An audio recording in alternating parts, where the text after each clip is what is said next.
The picture on the screen is joy, but my today's topic, pain, treatment for pain, old and new.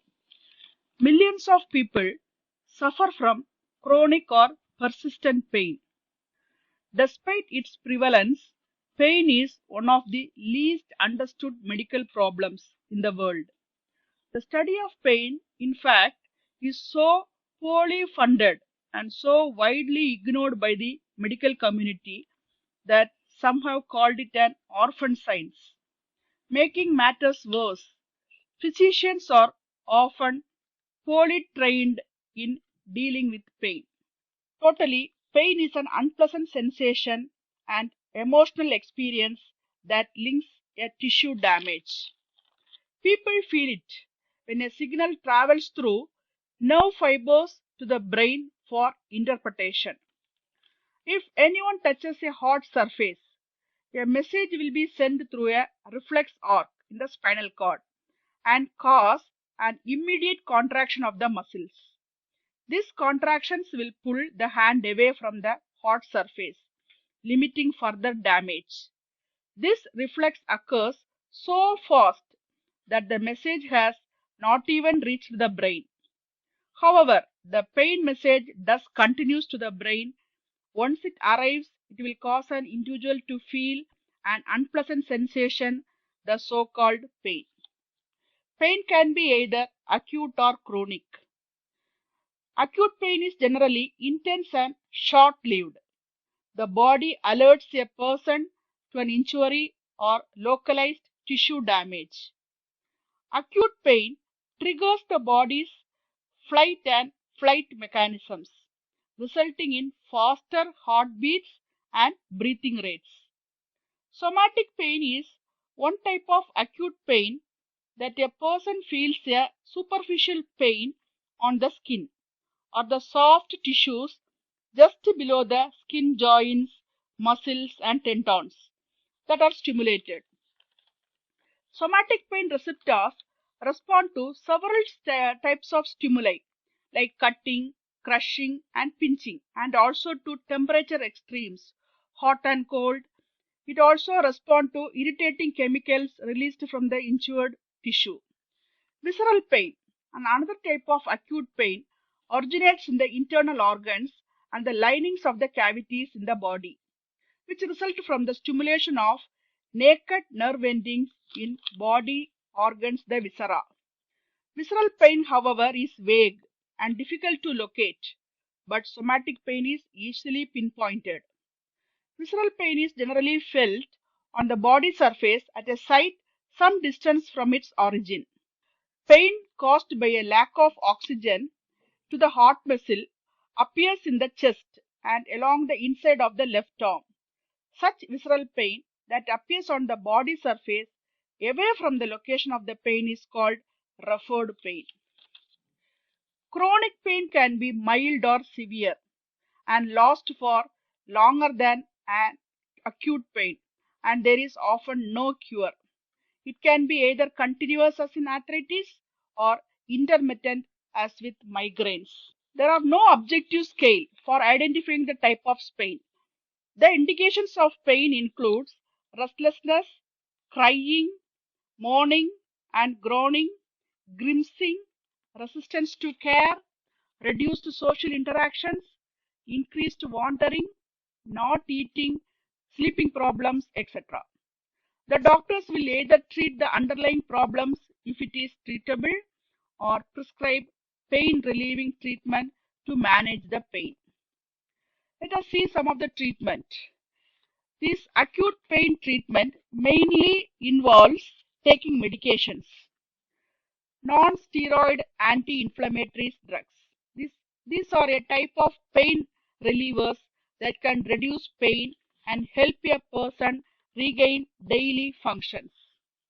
Opioids are prescribed for the most extreme acute pain, such as those that result from surgery, burns, cancer, and bone fractures. But these are highly addictive, cause withdrawal symptoms, and lose effectiveness over time. They require a prescription. But in some cases, for example, A pain caused by an infection like sore throat, antibiotics will remove the infection and the pain will disappear. For many decades, pain was treated with painkillers such as morphine, codeine, Novocaine, etc. Another treatment is acupuncture, one of the more promising treatment used by Chinese for thousands of years. Neurologists are not certain how acupuncture works, but many think that it blocks pain by overloading the neuronal circuitry. They note that two types of nerve fibers transmit sensory information from the body to the central nervous system, small and large diameter fibers. Neurologists also believe that acupuncture needle stimulates the large diameter fibers. This stimulation blocks nerve impulses carried by the smaller nerve fibers, thus blocking pain messages to the brain. While acupuncture slowly earns a respected place in the treatment of pain, researchers are also experimenting with a technique called transcutaneous electrical nerve stimulation or TENS. Patients are fitted with electrodes attached to the skin above the nerves that transmit pain signals to the central nervous system. A small battery supplies energy that stimulates the electrodes.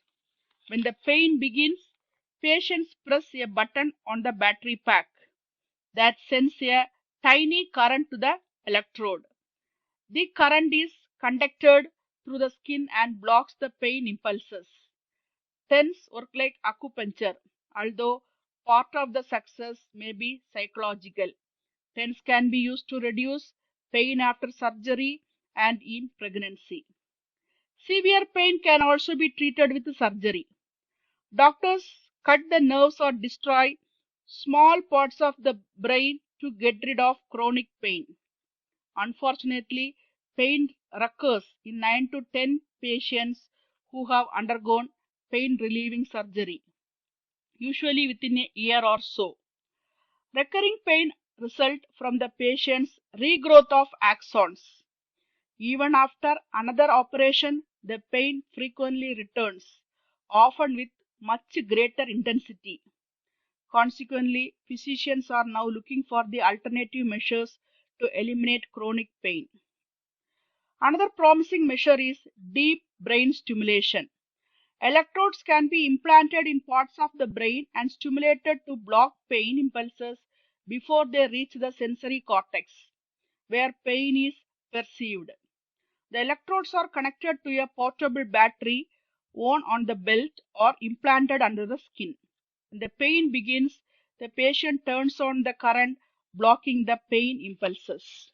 Another treatment is psychotherapy. Help with the emotional side of ongoing pain, that is to treat chronic pain effectively.